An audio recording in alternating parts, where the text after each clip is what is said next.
नमस्कार दोस्तों, Advika online classes Prayagraj के यूट्यूब चैनल पे एक बार फिर से आपका स्वागत है।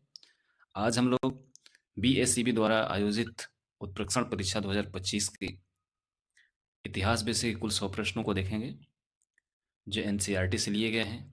ये प्रश्न आपके आने वाली परीक्षाओं LT grade, GIC, BPSC TRE 4, UPTGT, PGT, net, assistant professor इत्यादि के लिए रामबाण साबित होगी। तो आइए हमारे साथ इन प्रश्नों को हल करिए। ठीक है, एक एक प्रश्न आपके लिए महत्वपूर्ण होंगे, तो सभी प्रश्नों को देखते हुए चलिए। तो आज का पहला प्रश्न है, किसे भारतीय पुरातत्व का पिता कहा जाता है? Dayaram Sahni, S R Rao, R E M Wheeler या अलेक्जेंडर कनिंघम? तो आपको पता है कि भारतीय पुरातत्व का पिता अलेक्जेंडर कनिंघम को कहा जाता है। ठीक है, अगला प्रश्न, मोहनजोदड़ो किस नदी के तट पर बसा हुआ है? ध्यान दीजिएगा, कई बार एक क्वेश्चन पूछा गया है, कई परीक्षाओं में पूछा गया है। मोहनजोदड़ो किस नदी के किनारे बसा हुआ है? सिंधु, रावी, सतलज या चेनाब? तो मोहनजोदड़ो सिंधु नदी के किनारे बसा हुआ है। किस नदी के किनारे? सिंधु नदी के किनारे बसा हुआ है।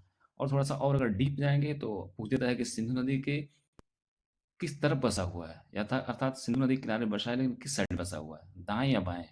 तो आप जानते रहिए, मोहनजोदड़ो पंजाब के सिंध प्रांत के लड़काने जिले में सिंधु नदी के दाएं तट पे बसा हुआ है। किस तट पे?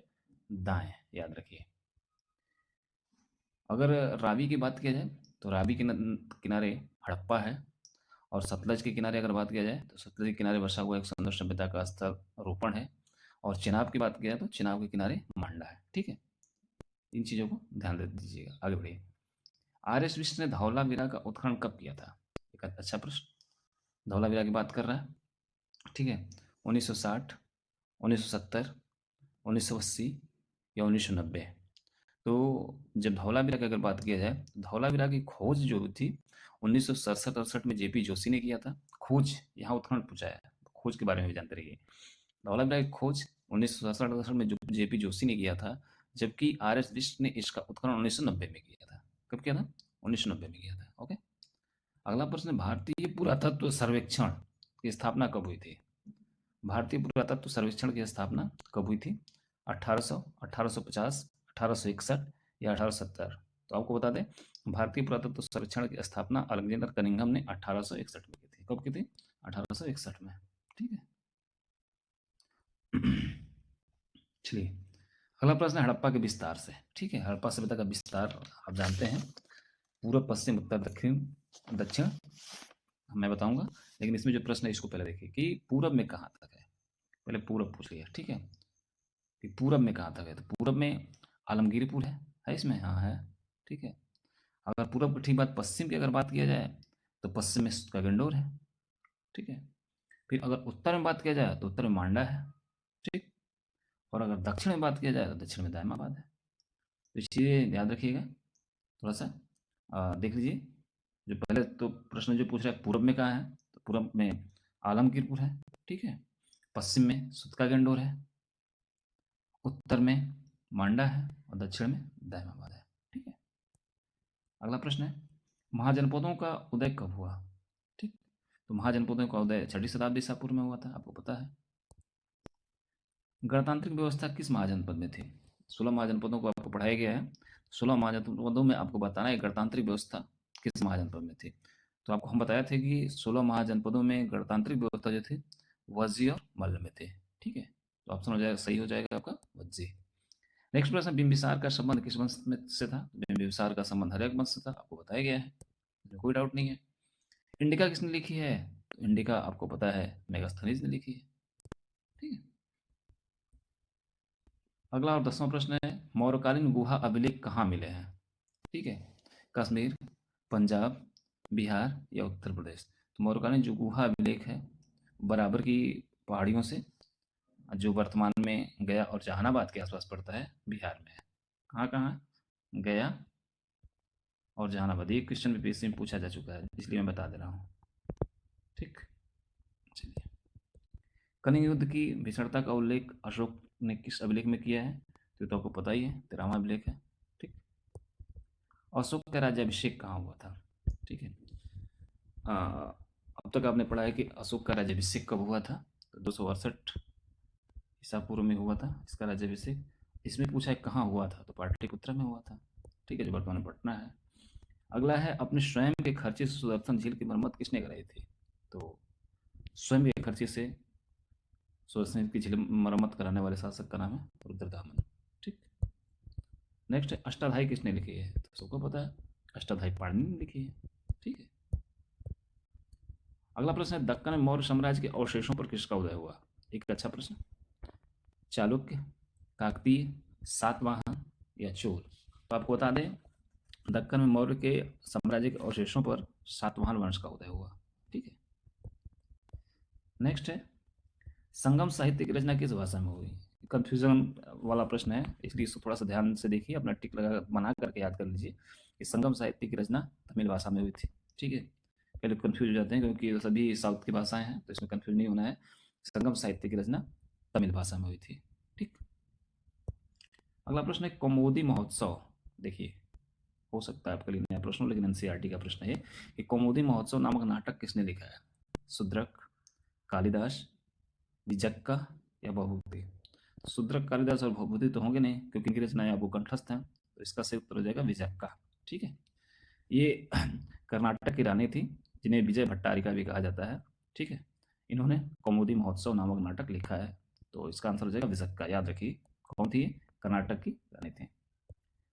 अगला प्रश्न है किस शासक का काल गुप्त काल का चरमोत्कर्ष था? तो इसमें बताना ही नहीं है, चंद्रगुप्त द्वितीय के काल को गुप्त काल का स्वर्ण युग या चरमोत्कर्ष का युग कहा जाता है। महरौली का लौह स्तंभ किस काल का है? तो ये भी गुप्त काल का है। ठीक है। अग्रहार अनुदान किसे दिया जाता था? तो आपको जानते हैं कि अग्रहार जो अनुदान था यह ब्राह्मणों को दिया जाता था। ठीक। नेक्स्ट क्वेश्चन है ऋग्वेद का रचना काल बताइए। वैदिक काल से प्रश्न है, जो कि कई बार मैं प्रैक्टिस करा चुका हूँ इसका। तो ऋग्वेद का रचना काल 1500 से 1000 ईसा पूर्व है, इसमें कोई डाउट नहीं है। नेक्स्ट है आजीविका संप्रदाय के संस्थापक कौन थे? अजीत केशकम्बली, मक्खली घोषाल, पूरन कश्यप या इनमें से कोई नहीं? तो आजीविक संप्रदाय के संस्थापक माने जाते हैं मक्खली घोषाल। ठीक है, याद कर लीजिए। अगला प्रश्न है महावीर ने अपना पहला उपदेश कहाँ दिया था? ठीक है, अब तक तो पढ़ते आए हैं आपकी गौतम बुद्ध ने अपना पहला उपदेश कहाँ दिया था। अब आप पढ़िए महावीर ने अपना पहला उपदेश कहाँ दिया था। तो महावीर ने अपना पहला उपदेश बिहार के राजगिरी में दिया था, विपुलाचल पहाड़ी पे। ये भी जानिए कि इन्होंने, जैसे गौतम बुद्ध ने अपने 5 शिष्यों को उपदेश दिया था, तो महावीर ने अपना पहला उपदेश 11 शिष्यों को दिया था। कितने शिष्यों को? 11 शिष्यों को दिया था। ठीक है। जैसे उपदेश दिया, इस उपदेश को जैन धर्म में दिव्य ध्वनि कहा जाता है। ये भी याद रखिए, प्रश्न पूछे जा सकते हैं। ठीक है, दिव्य ध्वनि कहा जाता है प्रथम उपदेश को। इसमें कंफ्यूज मत होइएगा, नए प्रश्न आपको मिल गए कि महावीर ने अपना पहला उपदेश राजगीर की विपुलाचल पहाड़ी पे अपने 11 शिष्यों को दिया था, जिसे दिव्य ध्वनि कहा जाता है। अगला प्रश्न है बौद्ध संघ के नियमों का उल्लेख किसमें है? तो ये तो रटा रटा क्वेश्चन है, नियम विनय पिटक में है। ठीक है। मंदिर निर्माण की उत्तर भारतीय शैली कौन सी थी? उत्तर भारत की अगर बात किया जाए तो नागर शैली है। ठीक है। अगला प्रश्न है कि अल बरूनी भारत कब आया था? तो अल बरूनी महमूद गजनवी के साथ भारत आया था 11वीं शताब्दी में। है ऑप्शन में? हाँ, 11वीं शताब्दी में आया था, कोई डाउट नहीं। बहुत अच्छे क्वेश्चन हैं, इन क्वेश्चन को आप ध्यान से देखते जाइए। बहुत सारे नए प्रश्न भी आपको मिलेंगे जो आपके आगे आने वाली परीक्षाओं में महत्वपूर्ण साबित होंगे। ठीक है। इब्न बतूता का संबंध कहाँ से है? तो आप जानते हैं मोरक्को से, मोरक्को का रहने वाला था। देखिए, नारियल तथा पान का वर्णन किस यात्री ने किया है? अल बरूनी, इब्न बतूता, मार्को पोलो या डोमिंगो पायस? तो नारियल तथा पान का वर्णन एनसीईआरटी क्लास 12 में आपको मिलेगा, इब्न बतूता ने किया है। ठीक है। अगला प्रश्न है travels in the Mughal empire किसकी रचना है? कई बार आया हुआ प्रश्न है। ठीक है, travels in the Mughal empire किसने लिखा है? ऑप्शन है Manucci, Ralph Fitch, sir Thomas Roe या फ्रांसिस बर्नियर? तो travels in the Mughal empire जो प्रसिद्ध पुस्तक है, इसे लिखा है बर्नियर ने। ठीक है, किसने लिखा है? बर्नियर ने। अगला प्रश्न है फ्रांसिस बर्नियर भारत में कितने वर्ष रहा? एक अच्छा क्वेश्चन। फ्रांसिस बर्नियर जो 1658 में भारत आया था, कब आया था? 1658 में भारत आया था। यह भारत में लगभग 12 साल तक रहा था। कितने साल तक रहा? 12 साल तक। अलवार और नैनार संतों का संबंध किस क्षेत्र से है? पूर्वी भारत, पश्चिमी भारत, उत्तर भारत या दक्षिण भारत? तो जो अलवार और नयनार संत हुए ये हुए दक्षिण भारत में। ठीक है। नेक्स्ट क्वेश्चन है, भक्ति की निर्गुण परंपरा का आरंभ उत्तर भारत में किसने किया था? कबीर, गुरु नानक, चैतन्य या ए और बी दोनों? तो भक्ति निर्गुण परंपरा का आरंभ उत्तर भारत में कबीर के साथ ही गुरु नानक ने भी किया था। ठीक है, दोनों लोगों ने भक्ति की निर्गुण परंपरा का आरंभ उत्तर भारत में किया था। तो इसका आंसर हो जाएगा ए और बी दोनों। ठीक। नेक्स्ट है, कश्फ उल माजूफ ग्रंथ किसने लिखा है? ठीक है, ये भी एनसीईआरटी का एक क्वेश्चन है। तो इसका आंसर हो जाएगा अबुल हसन अल हजवेरी। ठीक है, कश्फ उल माजूफ हजवेरी का है। ठीक है। चिश्ती सिलसिला का प्रचार दक्षिण भारत में किसने किया? बहुत अच्छा प्रश्न है। ये दक्षिण भारत में चिश्ती सिलसिला कौन ले गया? ठीक है, सिख, बराउद्दीन गरीब, गेसुद्रास, बाबा फरीद या ए और बी दोनों? तो इसका उत्तर हो जाएगा ए और बी दोनों। ठीक है। विट्ठल मंदिर कहाँ है? ठीक है, विट्ठल मंदिर हम्पी में है। एकदम आसान है। अमर नायक कौन थे? तो अमर नायक सैनिक कमांडर कहा जाता था। ठीक। चलिए अगला प्रश्न है, कौन महिला संत अपने आप को विष्णु की पत्नी मानते थे? ठीक है, मीराबाई, अंडाल, लालदेव या जनाबाई? तो इसका उत्तर हो जाएगा अंडाल। ठीक है, जिन्हें दक्षिण की मीरा भी कहा जाता है। ठीक, विष्णु की प्रेयसी अंडाल, अगर कृष्ण की प्रेयसी माना जाए कृष्ण की तो मीरा। ठीक, जिस तरह कृष्ण की प्रेयसी मीरा थी वैसे ही विष्णु की प्रेयसी अंडाल। ठीक, अलवार संतों के मुख्य काव्य संकलन का नाम बताइए। बहुत अच्छे, मुकुंदमाला, तिरुवायमौली या नल नलियारा दिव्य प्रबंधम? इनमें से कोई नहीं। नलियारा दिव्य प्रबंधम अलवार संतों की रचना है। ठीक है, थोड़ा सा इसके बारे में अगर मैं बताऊं तो इसे तमिल वेद भी कहा जाता है। क्या कहा जाता है? तमिल वेद भी कहा जाता है। बहुत अच्छा प्रश्न। तमिल वेद इसे कहा जाता है। इसमें कुल 400 छंद हैं जिसका संकलन नाथ मुनि ने किया था। ठीक है, कब किया था? 9वीं और 10वीं शताब्दी में। कई प्रश्न आपको निकल के मिल गए कि मुख्य काव्य संकलन है ये नलियारा दिव्य प्रबंधम। ठीक है, इसमें 400 छंद हैं। कितने हैं? 400। ठीक, इसका संकलन नाथ मुनि ने किया है। नाथ मुनि ने किया है। ठीक, कब किया है? 9वीं 10वीं शताब्दी में। ठीक, चलिए आगे चलते हैं। सम्राट कृष्णदेव राय द्वारा बनवाए गए जलाशयों का आंखों देखा वर्णन किस विदेशी यात्री ने किया है? मार्को पोलो, बारबोसा, इग्नोबुक्ता या डोमिंगो पायस? तो डोमिंगो पायस 1520 में कृष्णदेव राय के दरबार का दौरा किया था और इसने इसके जलाशय का आंखों देखा वर्णन किया है। विजयनगर की खोज और इसकी पहचान हम्पी के साथ करने का श्रेय किसे प्राप्त होता है? चलिए, एनसीईआरटी का एक अच्छा क्वेश्चन जो कई परीक्षाओं में पूछा जा चुका है। तो कॉलिन मैकेंजी ने 1800 में इसकी पहचान की। ठीक है, तो कॉलिन मैकेंजी को याद रखिएगा, प्रश्न पूछा जा चुका है बीपीएससी टीआरई 2 पीजीटी हिस्ट्री में। ठीक है, शेख अहमद सरेंदी द्वारा लिखे गए पत्रों का संग्रहण कौन सा है? ये भी प्रश्न पूछा जा चुका है। तो इसका आंसर हो जाएगा सी, नो डाउट। नेक्स्ट है, नक्शबंदी सिलसिला के संस्थापक कौन थे? ठीक है, तो अगर थोड़ा सा इसमें ऑप्शंस आप देखेंगे तो सिलसिला के वास्तविक संस्थापक तो बहाउद्दीन माने जाते हैं, लेकिन भारत में इसके संस्थापक ख्वाजा मोहम्मद बाकी बिल्लाह। ठीक है, तो कंफ्यूज नहीं होना है, सीधा स्तंभ मार देना, ख्वाजा मोहम्मद बाकी बिल्लाह। नेक्स्ट है, तालीकोटा का युद्ध कब हुआ था? तो ये तो बहुत आसान क्वेश्चन है, 1565 में हुआ था। है, हाँ, है। अलवार साहित्य की रचना किस भाषा में हुई है? चलिए देखते रहिए, ये आपके आगे आने वाली परीक्षाओं के अति महत्वपूर्ण प्रश्न हैं। तो एक एक प्रश्नों को आप नोट करते चलिए, पढ़ते चलिए और बताते चलिए कितना आपने सही किया है। अलवार साहित्य की रचना किस भाषा में हुई है? तेलुगु, तमिल, कन्नड़ या मलयालम? तो मैं आपको बता दूं कि अलवार साहित्य की रचना तमिल भाषा में हुई है। चिश्ती सिलसिला के संस्थापक कौन थे? तो आपको पता है, ख्वाजा मोइनुद्दीन चिश्ती चिश्ती सिलसिला के संस्थापक हैं। नेक्स्ट प्रश्न है, आईने अकबरी की रचना किस भाषा में हुई है? ठीक है, तो आईने अकबरी की रचना फारसी भाषा में हुई है, जिसे पर्शियन भी कहा जाता है। ठीक है, तो अगर पर्शियन ऑप्शन में रहे या फारसी रहे तो आप आगे दीजिएगा। मुगल काल में किस विदेशी यात्री ने भ्रमण किया? Ralph Fitch, William Hawkins, Peter Mundy या इनमें सभी? तो सभी ने किया था भाई, सभी आए थे भारत। अगर पूछा जाए कि रॉल्फ फिंच किसके समय में आया था, तो लाल पेन जो है अकबर के समय आया था, ठीक है, अकबर के समय। और हॉकिंस की बात की जाए तो जहांगीर के समय, जहांगीर के समय। और पीटर मुंडी कब आया था, तो ये शाहजहाँ के समय आया था, ठीक है, शाहजहाँ के समय आया था। तो तीनों आए थे, आपका आंसर हो जाएगा इनमें से सभी, ठीक है। नेक्स्ट, किस मुगल शासक ने रेहट की बनावट और सिंचाई का वर्णन किया? बहुत अच्छा प्रश्न। अगर ऐसी बात अगर कोई किया है तो उसका नाम बाबर है। अकबर तो कहीं मिला नहीं, जहांगीर कहीं नहीं मिला, औरंगजेब कहीं नहीं मिला, तो रेहट की बनावट और सिंचाई का वर्णन कौन करेगा? बाबर करेगा, ठीक है। चलिए, मुगल प्रशासन में राजस्व विभाग का प्रधान कौन होता था? तो मुगल प्रशासन में राजस्व विभाग का प्रधान दीवान ही होता था, ठीक। विद्वान एवं धार्मिक व्यक्तियों को दिया जाने वाला दान क्या कहलाता था? तो मदद मास तो था, और क्या था? मदद मास था, मदद मास। नेक्स्ट है, खानवा का युद्ध किसके किसके बीच हुआ था? तो आप जानते हैं कि खानवा का युद्ध 16 मार्च 1527 को बाबर और राणा सागा के बीच हुआ था, ठीक।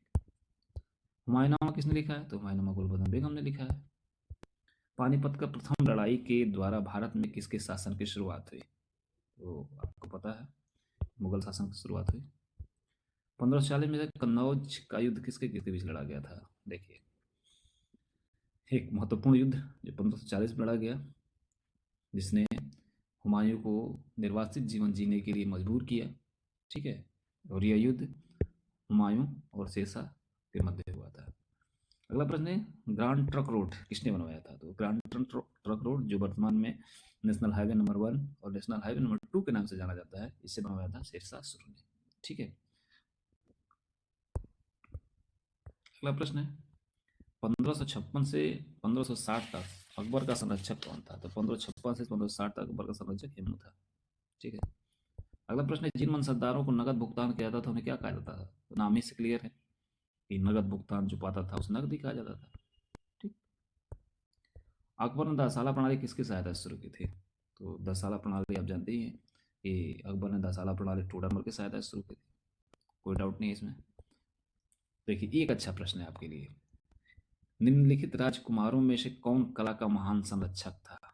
राजकुमार पूछ रहा है और कला का महान संरक्षक पूछ रहा है, उत्तर मुगल काल से प्रश्न हो सकता है आपके लिए, ठीक है। दारा सिको, दनियाल, खुसरो या मुराद? तो इसका आंसर हो जाएगा दारा सिको। अगला है कि निम्न में से कौन व्यापारी सबसे पहले मुगल काल में भारत आए? तो पुर्तगाली आए थे, नो डाउट। प्लासी का युद्ध कब हुआ था? तो आप जानते हैं कि प्लासी का युद्ध जो भारत में अंग्रेजी शासन की नींव रखने का काम करता है 1757 में हुआ था, ठीक है। किस प्रदेश में सबसे पहले औपनिवेशिक शासन की शुरुआत हुई थी? ठीक है, तो औपनिवेशिक शासन की शुरुआत हुई थी बंगाल में। कब? बंगाल में। अगला प्रश्न है, पिट्स इंडिया एक्ट कब पारित हुआ था? तो पिट्स का इंडिया एक्ट 1784 में आया था, 1773 में रेगुलेटिंग एक्ट आया था, ठीक है। 1784 में पिट्स का इंडिया एक्ट पारित हुआ था। अस्थाई बंदोबस्त कहाँ लागू हुआ? ठीक है, तो आप जानते हैं कि लॉर्ड कॉर्नवालिस ने अस्थाई बंदोबस्त बंगाल में लागू किया था, ठीक है। दक्कन दंगा आयोग की रिपोर्ट ब्रिटिश संसद में कब रखी गई? 1870, 1875, 1878 और 1890। इसका सही उत्तर हो जाएगा 1878। इसको थोड़ा सा अच्छे से आप पढ़ लीजिएगा, ठीक है। दक्कन दंगा आयोग को पढ़ लीजिएगा, संसद में रखने की, ब्रिटिश संसद रखने के बाद है तो 1878 होगा। थोड़ा सा इसको पढ़ लीजिएगा, एक अच्छा टॉपिक है जब तक आप नहीं पढ़े हैं। भारत में अंग्रेजों के विरुद्ध पहला संगठित और व्यापक विद्रोह कब हुआ था? ठीक है, एकदम क्लियर है, 1757, 1764, 1857 या 1919। तो परिचय देखिए, संगठित और व्यापक दो शब्द जुड़ गए हैं, तो इससे हो जाएगा संगठित और व्यापक वाला कोई विद्रोह था तो वही था 1857 का विद्रोह, ठीक है। इसमें कोई डाउट और कन्फ्यूजन नहीं होना है। अगला है, किस भारतीय राज्य ने ब्रिटिश ईस्ट इंडिया कंपनी के साथ सहायक संधि पर हस्ताक्षर किया? हैदराबाद, मैसूर, अवध या इनमें से सभी? तो आपको पता है कि सबसे पहले तो हैदराबाद का निजाम ने ही किया था, लेकिन बाद में अन्य राज्यों ने भी कर इस पर हस्ताक्षर किया, तो इसका उत्तर हो जाएगा इनमें से सभी, ठीक है। नेक्स्ट और 68 प्रश्न है, गोद निश्चित नीति की शुरुआत किसने की थी? Warren Hasting, lord Wavell, lord Wellesley या लॉर्ड डलहौजी? तो गोद निषेध सिद्धांत, जिसे डॉक्ट्रिन ऑफ लैप्स भी कहा जाता है, इसकी शुरुआत लॉर्ड डलहौजी ने की थी। किसने की थी? लॉर्ड डलहौजी ने की थी। चलिए, वहाबी आंदोलन का नेता कौन था? तो वहाबी आंदोलन का नेता सैयद अहमद बरेलवी को मानेंगे। ठीक है। नेक्स्ट है 29 मार्च 1857 में किस सैनिक छावनी में विद्रोह हुआ था? तो बैरकपुर में हुआ था 29 मार्च 1857 को। ठीक है। मंगल पांडे ने विद्रोह किया, जिसके लिए उन्हें फांसी पे लटका दिया गया, और 10 मई को यह विद्रोह मेरठ की छावनी के साथ पूरे भारत में फैल गया। 1857 का विद्रोह का नेतृत्व बिहार में किसने किया? कई बार आ चुका है, इसमें डाउट नहीं है, Kunwar Singh. East India company का शासन भारत में कब समाप्त हुआ? तो ईस्ट इंडिया कंपनी का शासन 1857 क्रांति के बाद 1858 में समाप्त हुआ, और यहाँ का शासन सीधे सीधे ब्रिटिश क्राउन से जोड़ दिया गया 1858 के अधिनियम के साथ। ठीक है। अगला प्रश्न है, सर्वे ऑफ इंडिया की स्थापना किस वर्ष हुई थी? 1757, 1857, 1778 या 1878? तो सर्वे ऑफ इंडिया की स्थापना 1757 हुई नहीं थी, 1857 नहीं थी, 1778, 1878 नहीं। जहाँ तक मुझे ख्याल है कि सर्वे ऑफ इंडिया की स्थापना 1767 में हुई थी। ठीक है। 1767 तो ऑप्शन में है नहीं, आप याद रखिएगा, सर्वे ऑफ इंडिया की स्थापना 1767 में हुई थी। कुछ नहीं, कन्फ्यूज नहीं होना है। फोर्ट विलियम नगर, फोर्ट विलियम किस नगर में बनाया गया था? तो कोलकाता में बनाया गया था, जो आज भी है। गांधी जी का जन्म कहाँ हुआ था? तो पोरबंदर में हुआ था। रोलेट एक्ट के खिलाफ राष्ट्रव्यापी आंदोलन का नेतृत्व किसने किया था? तो रोलेट एक्ट के खिलाफ राष्ट्रव्यापी आंदोलन का नेतृत्व महात्मा गांधी ने किया, जिसे उन्होंने रोलेट सत्याग्रह नाम दिया। ठीक है। मार्ले मिंटो सुधार अधिनियम कब आया था? तो 1909 में आया था, तो डाउट ही नहीं कोई। खेड़ा सत्याग्रह गांधी जी ने किसके समर्थन में शुरू किया था? तो खेड़ा किसानों के समर्थन में शुरू किया था। ठीक है। मिल मजदूरों के समर्थन में जो शुरू हुआ था, उसे अहमदाबाद